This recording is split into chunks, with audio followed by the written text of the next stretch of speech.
এই ভালো করে পড় তোরা। হাতিমাটির ডিম তারা মাঠে পারে ডিম তাদের খারাপ দুটো। আমি যেটা বলছি সেটাই পড় আগে। আমরা দুটি ভাই, আমরা দুটি ভাই, শিবের গাজন গাই, শিবের গাজন গাই, ঠাকুমা কাছে গয়া গেছি, ঠাকুমার কাছে গয়া কাশি, ডুগডুগি বাজাই। কি বাজা। হ্যাঁ তুমি কোথায় যাও? না মানে কাজ আছে তো, কাজে যাচ্ছি। কাজে যাচ্ছ না অন্য কোনো মেয়ের সাথে দেখা করতে যাচ্ছ? ছি জান, তোমাকে ছাড়া কি আমি অন্য কোনো মেয়ের সাথে দেখা করতে পারি? আর আমাদের বিয়ে হওয়া মাত্র 2 মাস হলো, তাতেই তুমি এত সন্দেহ করছো? তুমি এতটুকুও বুঝতে পারলা না আমি তোমাকে কতটা ভালোবাসি? ও তাই, তুমি আমাকে এত ভালোবাসো? হ্যাঁ জান, আমি তোমাকে খুব ভালোবাসি। আর তুমি কি জানো আমি তোমার জন্য সব কিছু করতে পারি? ও তাই, thank you so much baby আমাকে এত ভালোবাসার জন্য। কাজটা হয়েছে। আচ্ছা জান, আমি কাজটা সেরে আসি, ঠিক আছে? ও বাবা একটু দাঁড়াও, শুনে যাও।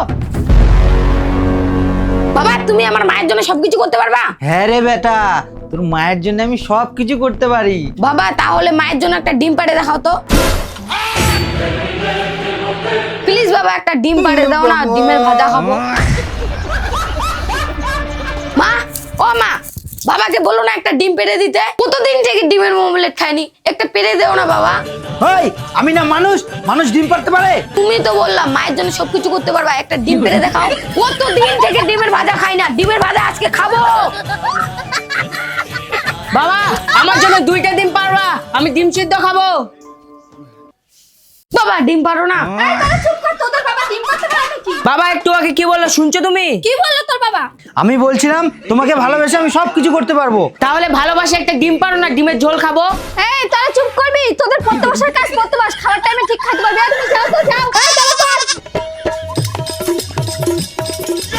মালটা এখনো আসিচ্ছে না, এক শালা আজকে বেকআপ করে দিব। সরি জান, আসতে লেট হয়ে গেল।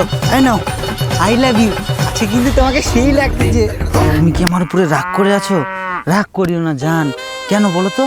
বাড়িতে বউ আছে, আবার তুমি কি জানো, তোমাকে একটা সত্যি কথা বলতেছি, আমার বউয়ের থেকে তোমাকে আমি বেশি ভালোবাসি। একটা কথা বলবো? কি বলো? আমার না খুব ইচ্ছে ছিল বাড়িতে বউ আর বাইরের মেয়ের সাথে প্রেম করার। এই স্বপ্নটা তুমি পূরণ করে দিলে। দাও একটু। উঠাইয়ে না, এই, উঠাইয়ে তুমি না, চুপ করো, বউ ফোন করছে। উঠাইয়ে না। হ্যালো, এই অনেকক্ষণ হয়ে গেল, বাড়ি আসতেছো না, কোথায় তুমি? আমি কাজে আছি গো।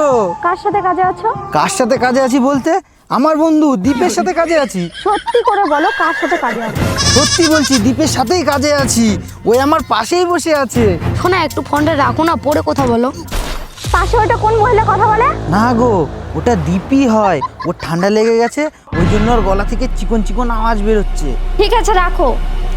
দেখছো দীপ, আমার বর আমাকে কত ধোকা দেয়। তুমি আমার কোলে, আর ও কি করে বললো তুমি নাকি ওর সাথে আছো? বৌদি ছাড়ো না, আমি তো আছি। হ্যাঁ তুমিই তো ভালো। মুয়া। না তাড়াতাড়ি বাড়ি যে, নাহলে বুক কেলাবে একদম।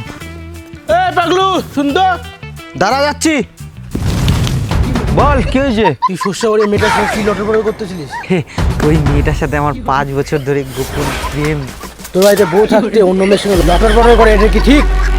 আরে ওই মেয়েটা না আমার মনটা চুরি করে ফেলছে রে, কি করব বল? তাহলে শুন, ওই মেয়েটা যদি তোর মন চুরি করে নেয়, তাহলে ওর কিডনি চুরি করে নেয়। তুই কিডনি যে অনেক দাম। সারা তুই বন্ধু না দেখাই রে, দিন রাতে আমাকে মারবি। থাক তুই এখানে, সারা জীবন ঝাড়তে। এরই দিন রে, একটা ঘরে একটা বাইরে আমার সাথে একটাও জুটে না। এই ভাগ্যটা খুব ভালো। বউ, ও বউ,